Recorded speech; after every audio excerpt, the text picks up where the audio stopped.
Welcome to Solanki education digital. તો ચાલો આજે આપણે શીખીશું ધોરણ 5 તૃતીય સત્રાંશ પરીક્ષા। વિષય છે ગણિત, સમય છે 3 કલાક અને કુલ ગુણ છે 80। પ્રશ્ન 1 નીચેની દરેક ખાલી જગ્યા માટે આપેલ વિકલ્પોમાંથી સાચો વિકલ્પ શોધીને લખો। 6 મીટર લાંબી પટ્ટીમાં 30 સેન્ટીમીટર માપના એક સરખા ખાલી જગ્યા ટુકડા થાય તો 6 મીટર એટલે કેટલા આવે 600 મીટર એટલે 600 ને 30 તો આ મીંડું ગયું 3 ગુણ્યા 20 કરે તો 20 તાલી 60 એટલે કેટલા આવે 20 ટુકડા થાય। 0.7 સેન્ટીમીટર બરાબર ખાલી જગ્યા મિલીમીટર તો કેટલા આવશે 7 મિલીમીટર એટલે 10। 0.7 છે એટલે પોઈન્ટ કાઢી એટલે 7/10 અને 10 આ 10 ગયા આ 10 ગયા એટલે કેટલા આવ્યા 7। 3/4 રૂપિયા તો રૂપિયા એટલે કેટલા આવશે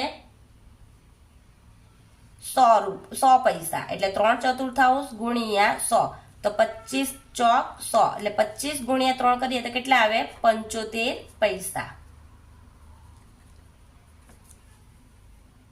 ચોથું, કોઈ પણ બંધ ભૌતિક આકૃતિ એ સપાટી પર રોકેલી જગ્યાનું માપ એ આકૃતિ માટે ખાલી જગ્યા દર્શાવે। શું દર્શાવે છે ક્ષેત્રફળ।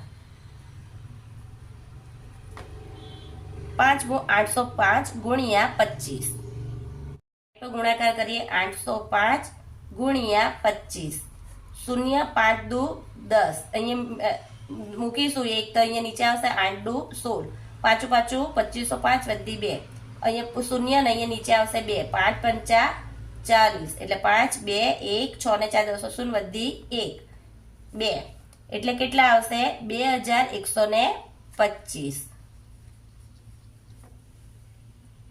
680 ને 13 વડે ભાગતા શેષ ખાલી જગ્યા મળે તો અહીંયા મેં તમને કરી બતાવું 680 ભાગ્યા 13 તો આપણે પહેલા બે સંખ્યા લીધી 68 થયા 13 દુ 26 એટલે કેટલાથી ચાલશે 13 પંચા 65 8 માંથી 5 જાય તો 3 શૂન્ય ઉપરથી ઉતાર્યું મીંડું 13 દુ 26 10 માંથી 6 જાય તો 4 તો 2 માંથી 2 જાય તો શૂન્ય એટલે કેટલા બચ્યા શેષ 4 એટલે જવાબ આપણો આવશે। અહીંયા આપણે કરીએ 10 પેન્સિલની કિંમત અહીંયા મેં સાઈડ પર કરું છું 10 પેન્સિલની કિંમત 40 રૂપિયા હોય તો 22 પેન્સિલની કેટલી તો 40 ગુણ્યા 22 છેદમાં 10 તો આ મીંડું ગયું 22 ચોક 88 એટલે કેટલા રૂપિયા થાય 88 રૂપિયા થાય।